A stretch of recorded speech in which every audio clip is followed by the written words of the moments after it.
Salut tout le monde, c'est Fan de 51. Aujourd'hui on se retrouve pour la présentation du d'un holster ambidextre Swiss Arm, donc holster de ceinture. Donc voilà, là vous avez le montage droitier gaucher, enfin bref. Là quelques informations. Donc, on va prendre le côté qui est en français. Donc ça date pour droitier et gaucher, oui, normal. On accepte la majorité des pistolets de poing. Donc ouais, vous avez aussi, donc on voit sur la boîte une poche porte-chargeur. Donc bah la boîte c'est une boîte quand même assez tape à l'œil, mais bon, c'est pas grave. En fait la boîte on s'en fout un peu. Donc voilà. Voici le holster. Donc ambidextre, vous voyez il y a des passants, donc ça peut s'adapter sur un gilet tactique mollet, donc ce qui est vraiment pas mal. Puis ça peut même s'adapter sur une ceinture, donc c'est vraiment bien. Par contre ça ne s'adapte pas bien sur les ceinturons comme ça, car en fait le ceinturon va être plié dans les passants, ce qui va en fait faire une tension permanente et bah à la moindre petite secousse, tac, ça va s'ouvrir, mais pourtant ça s'ouvre pas facilement.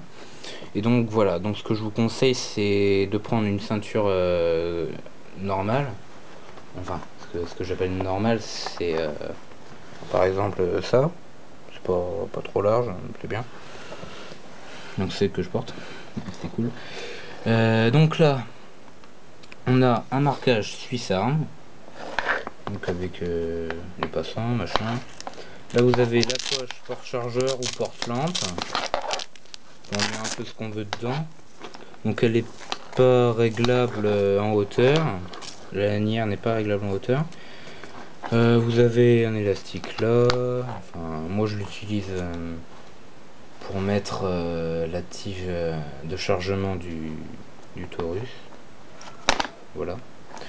Donc vous voyez, le système d'attache est modulable lui aussi, heureusement d'ailleurs, sinon il serait pas ambidextre.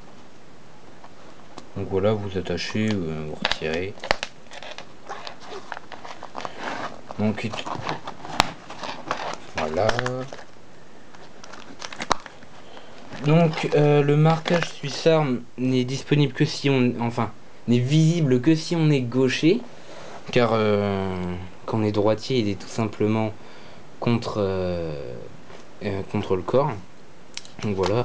Donc ça, ils auraient pu en faire un de l'autre côté. Enfin, c'est vrai que c'est pas indispensable non plus.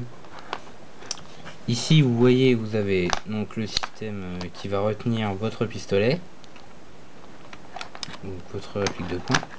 Donc il est réglable.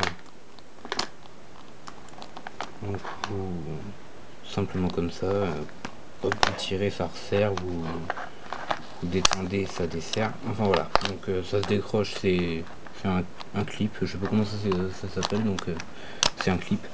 Voilà. Donc franchement un holster qui est assez résistant, hein, ça y a rien à dire. Puis voilà. Donc il s'adapte pour la plupart des répliques de poing. Donc les Desert Eagle ça va pas dedans bien sûr. Certains pistolets avec compensateur ne rentreront pas non plus, faites bien attention. Mais sinon la majorité, les M9, les CZ, etc., tout ça, ça rentre. Donc voilà. Donc c'était Fan de Bis 51 pour au passage. Ce holster coûte à peu près 15 €. Donc moi je l'ai acheté sur Shopgun pour 15 €. Et donc voilà. C'était Fan de Bis 51 pour la présentation du holster ambidextre Swiss Arm. On se retrouve pour d'autres vidéos. Salut tout le monde.